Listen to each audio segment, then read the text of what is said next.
가동을 멈춘 원전은 발전 지원금도 끊깁니다. 4년 전 가동을 중단한 고리 1호기가 그렇습니다.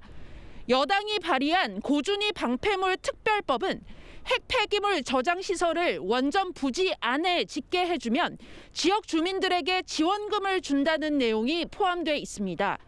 지원금을 미끼로 사실상 방패장 건립을 유도하는 게 아니냐는 우려가 나옵니다.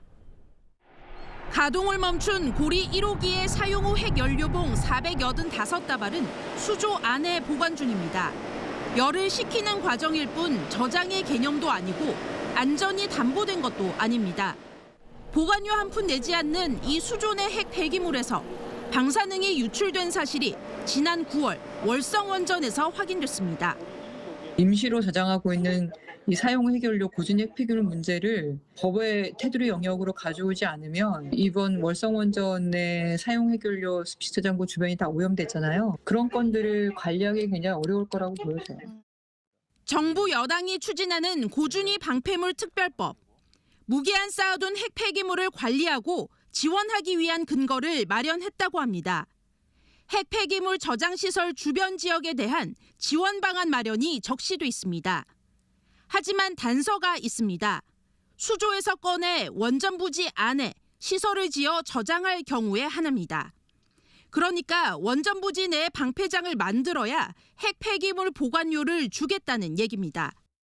어쨌든 이 법의 핵심은 정상적인 절차에 따라서 빨리 영구 폐기장을 짓자는 거고, 그리고 그 기간 동안의 과도적 관리를 투명하게 하자는 게 핵심입니다.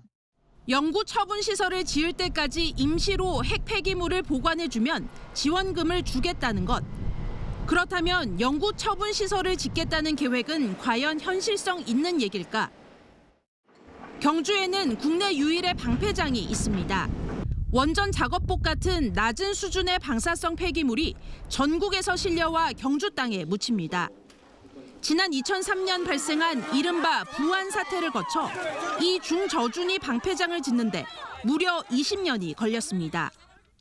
이번 특별법에 따르면 지자체의 자발적인 유치 신청을 받아 고준위 핵 폐기물 처분 시설을 짓도록 돼 있습니다. 지방의회 동의는 물론 인접 지자체까지 설득해야 하고 심지어 주민 투표까지 통과해야 합니다. 그런 절차가 이루어질 수가 없죠. 거기다가 나중에 주민 투표까지 해야 되고 동의도 얻어야 되고. 그러니까 실질적으로 공론화 자체도 제대로 안 이루어지는 상황에서 임시 저장의 형태로 부진에 저장하고 있는 게 그게 뭐 50년이 될지 100년이 될지 모르는. 현재 원자력 발전과 관련된 지원금은 가동 중인 원전 반경 5km 이내 주민들에게 지급되고 있습니다. 지원금이 끊긴 발전소 주변 주민들에게 핵 폐기물 보관료를 내걸고 저장시설 찬반을 묻게 될 공산이 크다는 우려가 나오는 이유입니다. 주민 피해에 대한 보상은 당연히 뒤따라야 하는 것인데 보상이 우선되어서는 안 되는 것이고요.